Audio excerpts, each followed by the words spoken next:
My name is Maxine Maynard, and I'm 32 years old. If you had asked me a few years ago what Christmas meant to me, I would have said family. Now, that word feels like a test I keep failing, one I never even signed up to take. That morning, I parked my car outside my parents' house with the trunk full of gifts, all wrapped in matching metallic blue paper. The biggest one, a telescope with digital tracking and a built-in star map, sat on the passenger seat beside me. I'd spent 2 months saving for it, skipping takeout dinners and little luxuries, because my nephew Mason had become obsessed with space. He used to call me Auntie Star, and for a while, that nickname made me feel like I belonged somewhere. But that illusion would shatter, literally, before the afternoon was over. When I stepped inside, the smell of cinnamon and champagne mixed with that familiar chill I could never quite name. My parents were already halfway through their mimosas. My sister Lindsay stood near the fireplace in a perfectly pressed red dress, laughing into her phone as Mason scrolled on his tablet. "Maxine, you made it," Mom said, like I was a guest showing up late to a meeting instead of her daughter coming home. I smiled, forcing warmth into my voice. Wouldn't miss it. No one helped with the bags.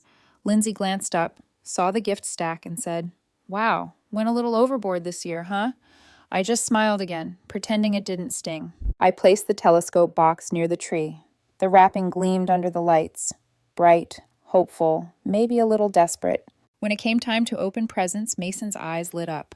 "Whoa, that one's huge," he said, grabbing my gift. For a brief second, the room buzzed with excitement. Maybe this year would be different. Maybe they'd finally see how much I tried. He ripped open the wrapping, stared at the glossy box, and his grin froze. Then, loud enough for everyone to hear, he said, "Grandma said you only buy dollar store junk." The air snapped silent. Even the Christmas playlist stuttered mid-chorus. I looked at Mom. She smirked behind her wine glass. Dad chuckled. Lindsay didn't even lift her eyes from her phone. Then Mason hurled the telescope at the wall. It hit with a sharp crack, scattering lenses and glass across the floor. No one moved. No one gasped. Mom just sighed and said, "He's just a kid." Dad laughed again, as if destruction was entertainment. Something inside me splintered right along with that gift. I sat perfectly still. My hands shook in my lap, but I kept smiling. Tight, polite, invisible. I used to think their coldness was accidental, that maybe I wasn't loud enough, fun enough, or useful enough. But in that moment, I realized it was deliberate. I wasn't family. I was function. I was the one who covered Lindsay's missed payments, who brought the wine, who smiled at insults disguised as jokes. Lindsay finally looked up and said, "Don't take it personally, Max. He's just honest."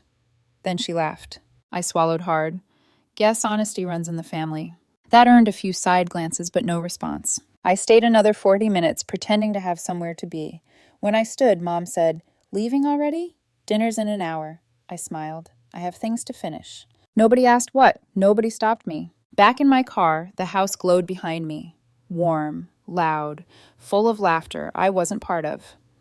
I sat there for a long time, staring at my hands. They looked small, tired, trembling slightly from holding everything in for too many years. The telescope had been meant to help Mason see the stars. Instead, it helped me see the truth. I drove home in silence. The road was wet from melted snow, reflecting streetlights like shards of glass. That night, I didn't cry. I didn't rant.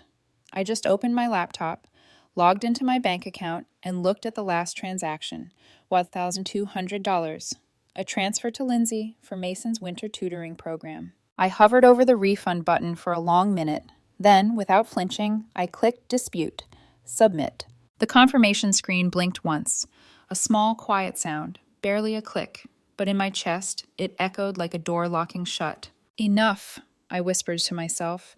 The word felt foreign and powerful, like learning to speak a new language. For the first time in years, I finally stopped paying for their approval, and for the first time, I felt something dangerously close to peace. By Monday morning, the first ripple hit. At exactly 3:07 p.m., my phone buzzed with a notification from the tutoring platform. Student Mason Lindsay has been removed from the program due to incomplete payment. A slow, steady breath escaped me. Not satisfaction, not guilt. Something in between.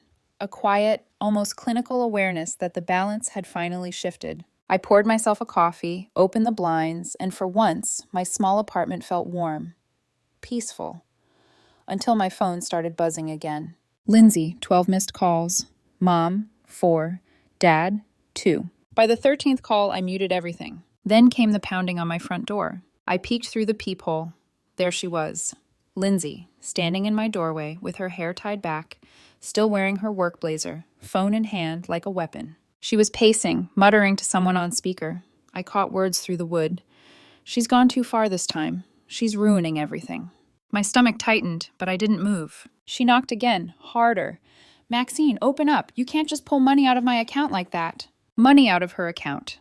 The entitlement made my jaw clench. I stayed quiet. Knock, knock. Then the rattle of the doorknob.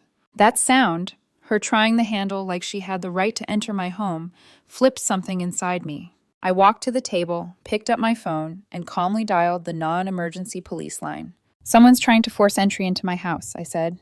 They asked if I felt threatened. Yes. 12 minutes later, the flashing lights painted my living room walls blue.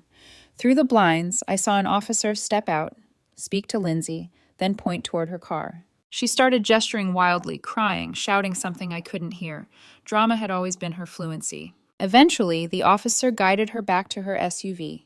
She didn't drive off right away, just sat there, headlights cutting through the dark, aimed straight at my windows. Maybe she thought I'd come out. Maybe she thought I'd cave. But I didn't move. I stood there, coffee cup in hand, watching her silhouette through the glass, until her engine finally revved and faded down the street. By the time I went to bed, my phone was full of new messages. Mom, what did you do to your sister? She's hysterical. Dad, you broke the family, Maxine. That line made me laugh out loud. I didn't break the family. I just stopped volunteering as the glue. The next morning, I unmuted my phone and watched 22 unread texts pour in like static. Mom's guilt-laced paragraphs, Dad's clipped "Call me now," and Lindsay's scattered accusations. Mason's crying nonstop. They're threatening to kick him out for good. You're a monster. I scrolled slowly, absorbing every word, every misplaced piece of blame. For years, I had been their safety net. Now, the first time I stepped back, they treated it like betrayal. I turned off notifications, walked to the kitchen, and made breakfast in silence. I didn't know it yet, but this was the moment everything began to unravel. Not because of what I did, but because they finally realized they couldn't control me with guilt anymore. That afternoon, Mom called again. This time I answered. Her voice came out sharp and trembling. Maxine, you embarrassed your sister. She had to explain to Mason why his aunt took his education away. I pressed the phone tighter to my ear. I didn't take anything. I just stopped paying for things that aren't my responsibility. You don't understand, she snapped. Lindsay's a single mother. I do understand, I cut in quietly. That's why I've been helping her for years. But help isn't ownership, and I'm done being her account balance. There was a long silence. Then Mom's voice softened. Fake sweet, rehearsed. You've always been so sensitive, honey. Maybe you should talk to someone. This bitterness isn't healthy. Bitterness. That word landed heavier than all her insults combined. I said nothing, just ended the call mid-sentence. That night, I sat in the dark, phone buzzing again on the counter. This time, I didn't mute it. I let it ring over and over until the sound became almost soothing. A low hum of all the years I'd been expected to fix everything quietly. When the ringing finally stopped, I whispered into the quiet, "Let it buzz, let it burn out." For once, the silence that followed didn't feel empty. It felt earned. 2 mornings later, I woke up to the sound of tires crunching on my driveway. Through the blinds, I saw my parents' car, that same beige sedan that always smelled like stale coffee and entitlement. They were standing outside, side by side, both holding something. Dad had a manila folder tucked under his arm. Mom held a mug she probably brought from home, as if this confrontation were just another casual visit. I already knew what this was about. I took my time, showered, made coffee, even put on lipstick. If they wanted to stage another intervention, they'd have to face the composed version of me, not the tired daughter they were used to cornering. When I opened the door just enough to step outside, both of them looked almost relieved. Mom smiled first, brittle and forced. Maxine, can we come in? No, I said simply, shutting the door behind me. We can talk here. Mom went straight for the jugular.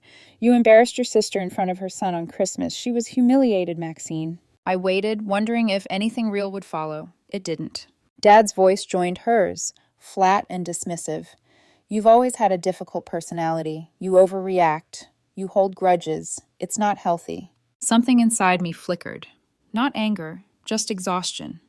I said quietly, "Do you remember the telescope?" Mom frowned. "What about it?" "Do you remember Mason smashing it? Do you remember laughing?" Her lips pressed together.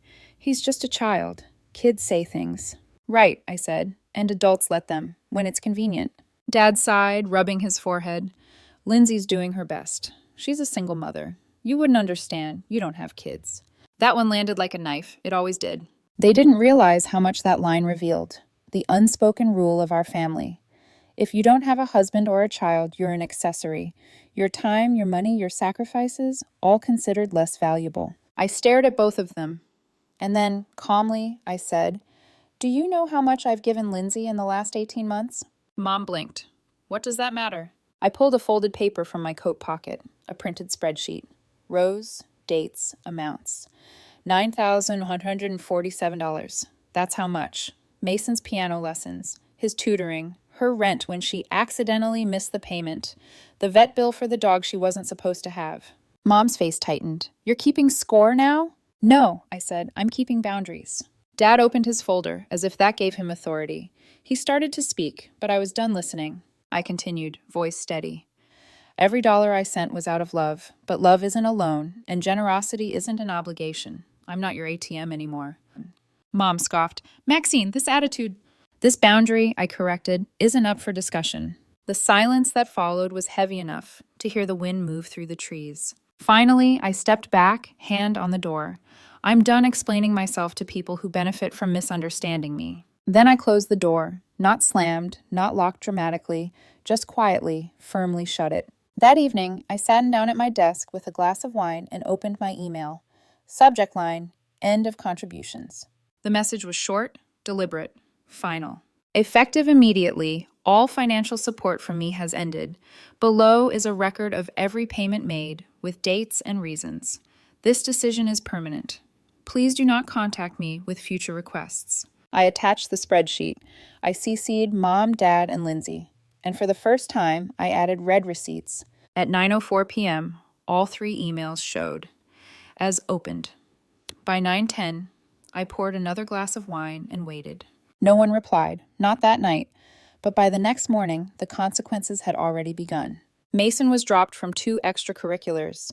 Lindsay fired off frantic emails to the enrichment coordinator, blaming a miscommunication. Mom left me a voicemail that started calm and ended in tears. Dad sent a single text. "You're really cutting your family off over money?" I stared at the message until my screen dimmed. It wasn't about money. Money was just the language they understood. And for once, I was speaking it fluently. Later that week, I dreamed about the telescope again. Except this time, it wasn't shattered. It stood upright in the middle of my living room, perfectly whole, aimed at the stars through the open window. When I looked through it, I didn't see constellations. I saw myself, distant, small, but free. When I woke, I finally understood the dream's message. Sometimes breaking something isn't destruction. It's the sound of something ending, so you can finally see clearly. Sunday afternoon arrived calm and deceptively normal, the kind of day that tries to convince you peace is permanent. I brewed coffee, opened my curtains, and finally felt the weight lifting.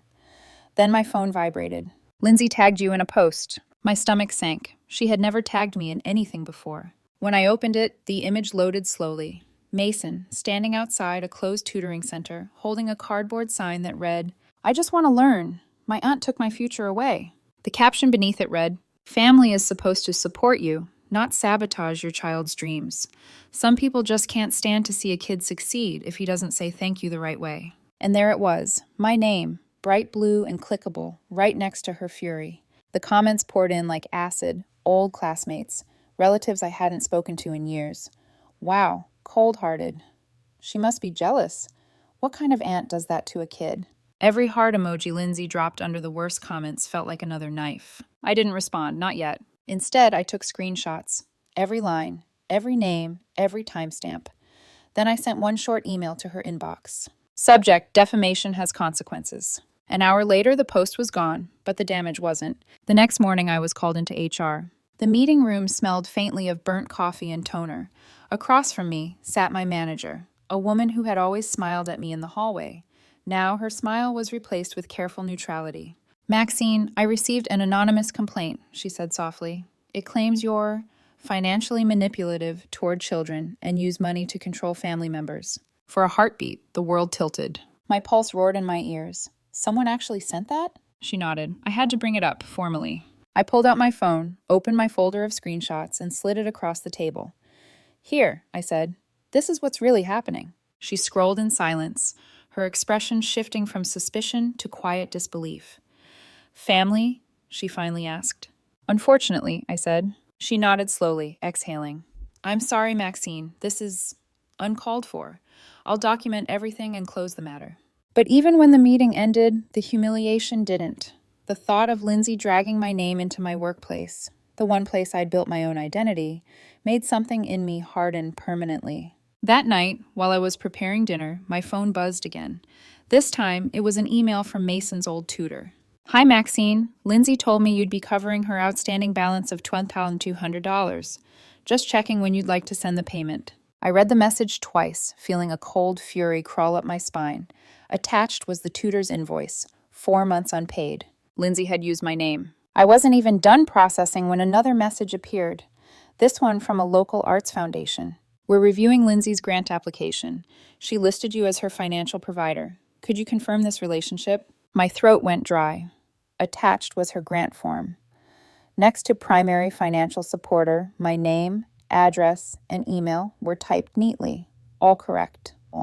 She even added a note. If my sister denies it, it's because of family tension. Please verify with my parents. The calm that followed wasn't peace, it was the kind that comes right before a storm. I forwarded both messages to